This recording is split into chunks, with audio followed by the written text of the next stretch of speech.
Nah,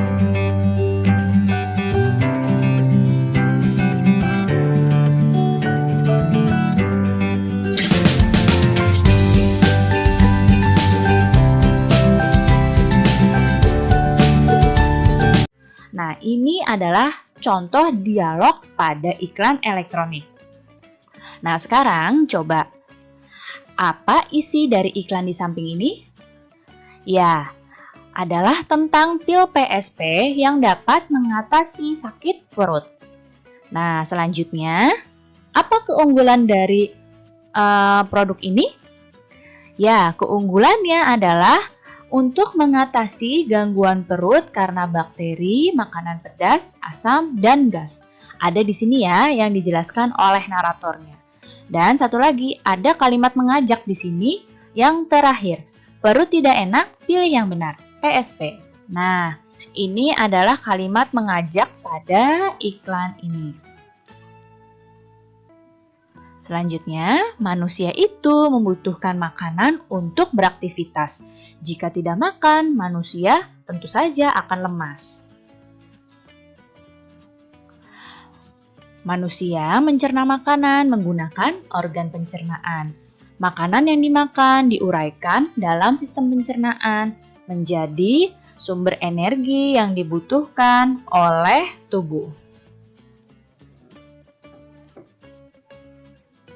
Nah, kemarin kalian sudah mempelajari tentang organ pencernaan pada manusia. Kita lihat kembali, kita ulas kembali. Nah, ini adalah organ-organ pada pencernaan manusia. Yang pertama ada mulut, kemudian ada kerongkongan, lambung, usus halus, usus besar, dan anus.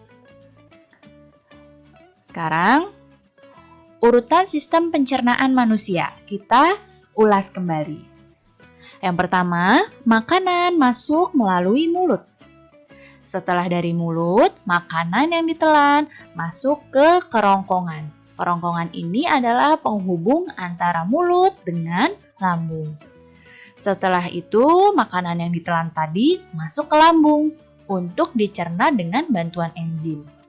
Nah, makanan yang sudah dicerna di lambung masuk ke usus halus.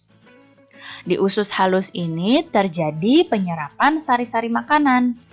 Nah, setelah makanan diserap sari-sarinya di usus halus, makanan masuk ke usus besar. Di usus besar ini hanya tinggal kandungan air. Nah, kandungan air ini diserap di usus besar. Dan sisa-sisa makanan yang sudah tidak ada kandungan apa-apanya lagi itu keluar melalui anus.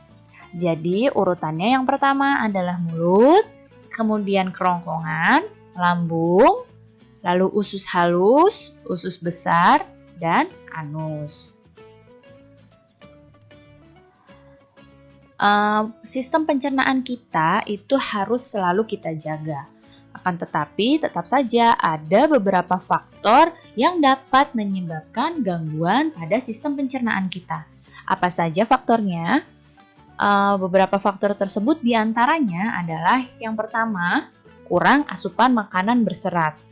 Jika kita makan makanan yang kurang serat seperti kurang makan buah dan kurang makan sayur, maka kita dapat mengalami sembelit atau penyakit susah buang air besar.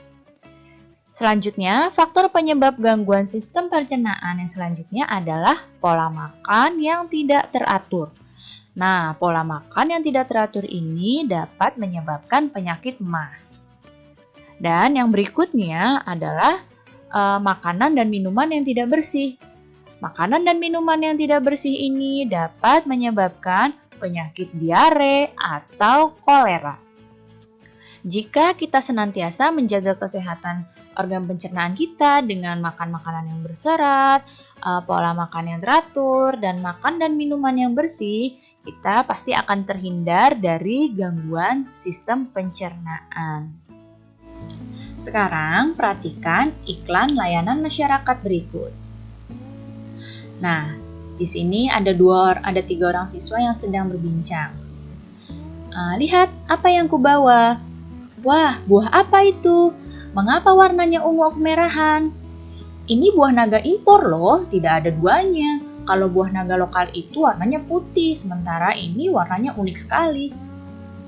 Oh, buah naga ya? Aku juga suka membeli buah naga, tapi aku membeli buah naga hasil petani lokal saja. Manfaat dan rasanya juga sama, harganya juga jauh lebih murah.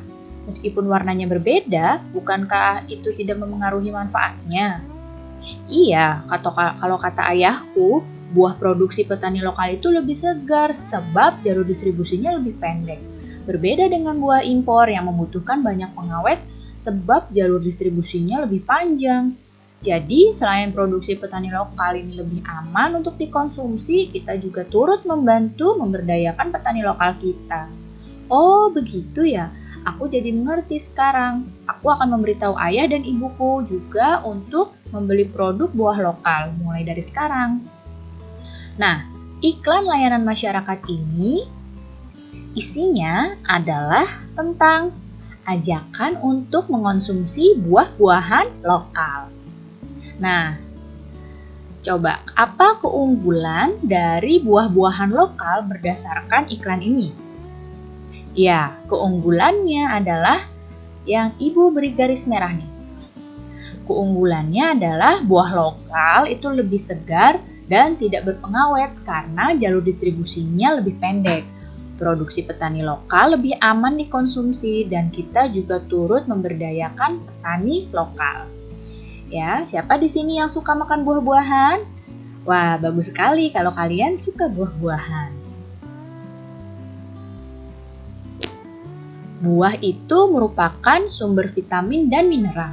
Oleh karena itu, buah sangat baik untuk dikonsumsi.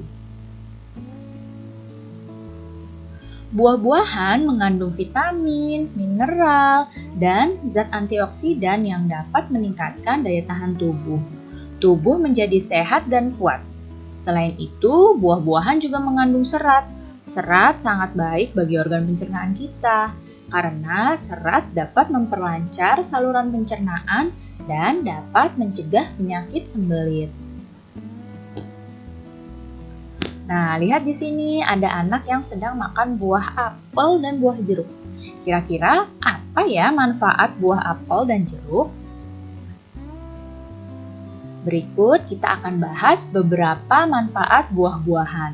Di sini Ibu akan bahas beberapa saja ya. Yang pertama, ya ini adalah buah jeruk. Manfaatnya, jeruk ini memiliki banyak kandungan vitamin C, mengontrol tekanan darah, dan melancarkan sistem pencernaan. Buah selanjutnya, ya ini adalah apel. Manfaatnya, menurunkan kolesterol, membantu membersihkan sisa kotoran di usus besar, dan mengandung banyak serat dan antioksidan. Buah yang selanjutnya ada buah nanas. Nah, nanas ini mengandung mangan yang dapat meningkatkan kepadatan tulang. Dan juga buah nanas dapat menurunkan kolesterol. Nah, ini adalah buah yang tadi dibahas oleh anak pada iklan. Ya, ini adalah buah naga. Buah naga ini membantu menurunkan resiko diabetes, meningkatkan kekebalan tubuh, dan juga membantu mencegah kanker. Selanjutnya, ada buah pisang. Manfaatnya untuk mencegah peradangan pada lambung dan menangkal efek kerusakan jaringan dan sel tubuh. Selanjutnya, buah pepaya. Ya, pepaya ini dapat mengurangi resiko kanker, meningkatkan kesehatan jantung, dan melancarkan pencernaan. Nah, sekarang lihat di sini ada anak yang sedang belajar dan ternyata di bukunya dia menemukan gambar orang yang sedang membatik. Dan ternyata salah satu temannya pernah belajar membatik di kota Jogja.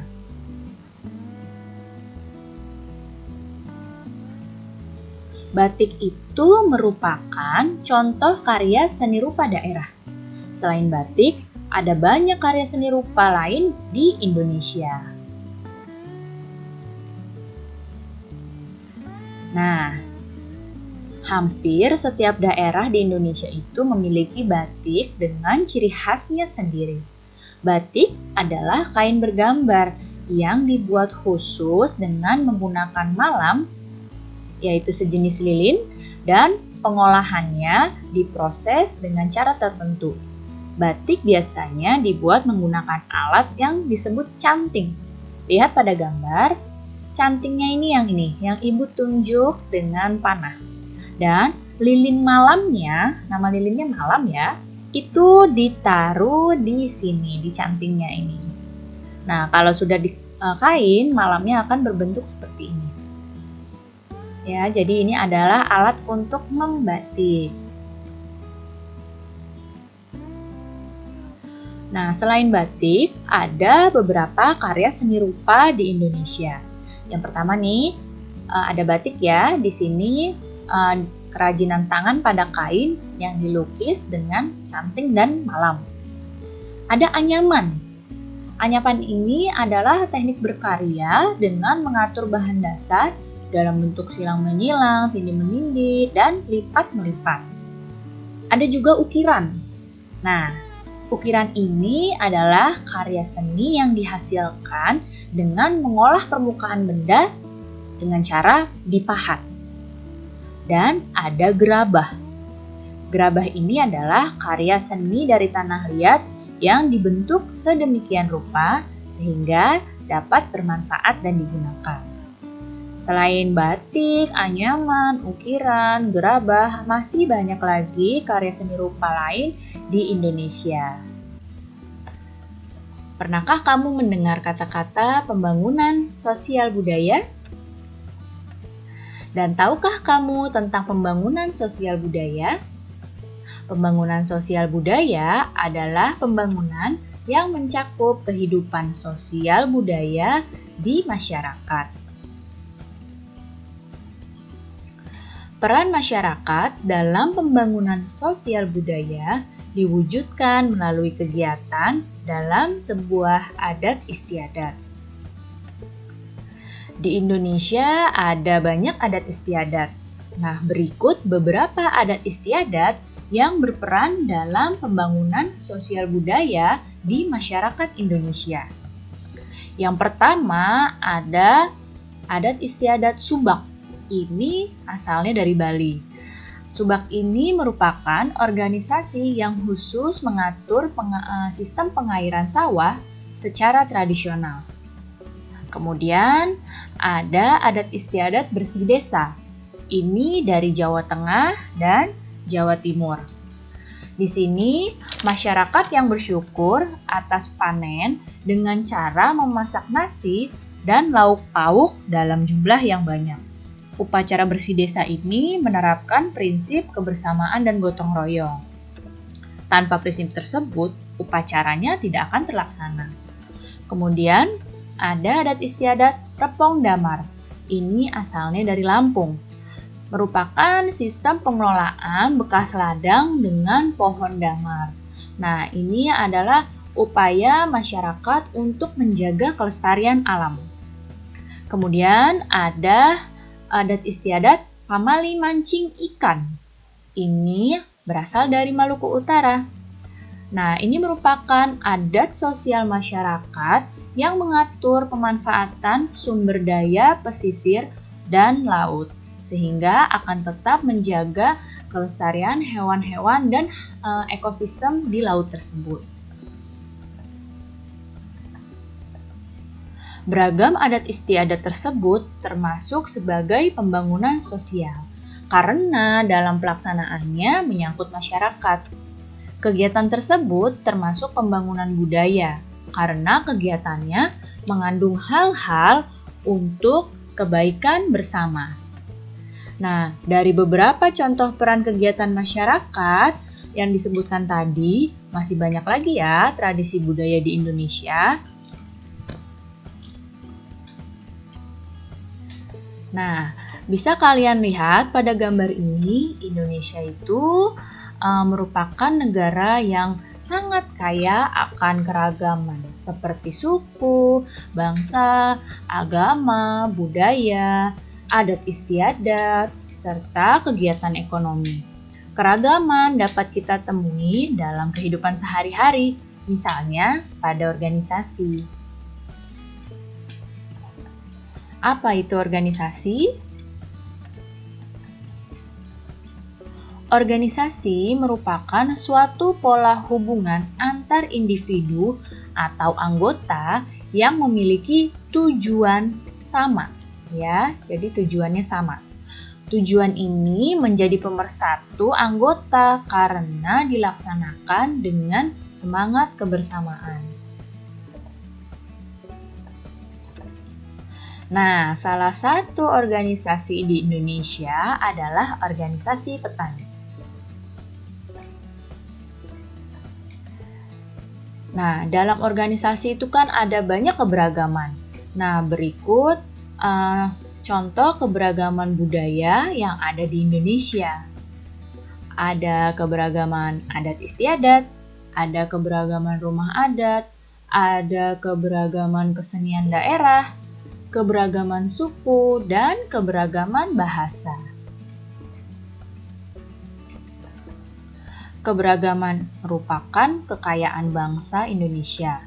Keberagaman bukan berarti menjadi alasan untuk terpecah belah. Persatuan sangat diperlukan ya dalam pelaksanaan pembangunan nasional. Oleh karena itu, sudah seharusnya kita menjaga keberagaman karena hal ini merupakan kekayaan yang tidak ternilai harganya. Bagaimana sikap dalam menjaga keberagaman? Nah, berikut adalah beberapa contoh sikap dalam menjaga keberagaman. Yang pertama, kita harus menyadari bahwa keberagaman adalah hal yang biasa dalam kehidupan. Ya, jadi dalam kehidupan kita itu pasti segala hal itu banyak keberagamannya. Kemudian, sikap yang selanjutnya yaitu mengembangkan sikap toleransi.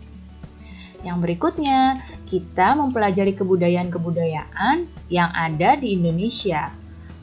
Selanjutnya, menjadikan keberagaman yang ada di Indonesia sebagai suatu kebanggaan.